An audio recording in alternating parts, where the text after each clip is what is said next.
On a été subventionné donc, dans le cadre de l'appel à projet relocalisation de l'alimentation en Wallonie. Nous, notre idée, c'était de promouvoir un système agricole qui est plus durable, plus résilient par rapport aux challenges du futur en termes d'émissions de CO2, en termes d'utilisation de pesticides, en termes d'utilisation d'engrais de synthèse, donc pour vraiment créer une filière. C'est une agriculture qui est extensive, ça veut dire qu'on utilise le terrain pour deux choses différentes. Le pâturage et également la pousse de fruits. Et les deux fonctionnent en symbiose, c'est-à-dire que les vaches, elles vont adorer l'ombre procurée par les arbres, elles vont adorer la protection pour les éléments et l'arbre, lui, il va adorer le fait que la vache va déféquer dans la prairie et donc donner de l'engrais. Et il va adorer aussi le fait que la vache va piétiner le sol et va permettre d'éloigner les ravageurs. Donc on crée en fait un système qui n'a pas besoin,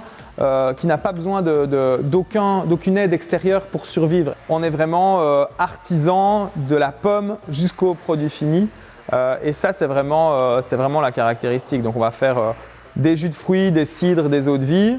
Et les jus de fruits, on a besoin d'un pressoir, et on a besoin d'un pasteurisateur, on a besoin d'une embouteilleuse.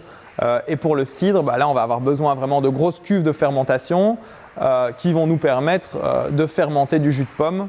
Ce jus de pomme il va fermenter pendant plusieurs mois afin d'obtenir notre produit.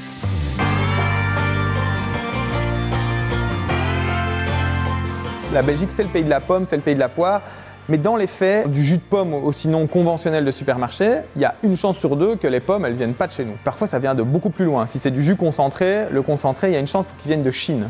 Ça va ? Donc là, ici, on fait des pommes chez nous et c'est vraiment hyper local. On travaille en direct avec le producteur, donc il n'y a pas de marge pour une criée, pour un distributeur, etc., etc. On va permettre aussi l'autoconsommation. Des gens qui ont un pommier chez eux, ils vont pouvoir faire un jus. Et donc vous avez la possibilité de consommer la production de votre jardin pour un prix défiant toute concurrence et vous êtes sûr de la matière première qui est à l'intérieur.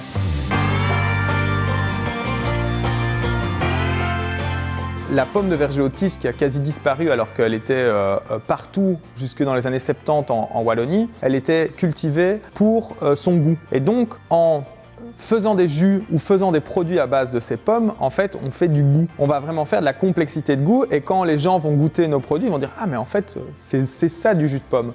On motive en fait le consommateur en général à changer le monde en réalité par son acte de consommation. On va lui proposer un goût différent, à peine plus cher qu'un jus de pomme artisanal d'une culture conventionnelle.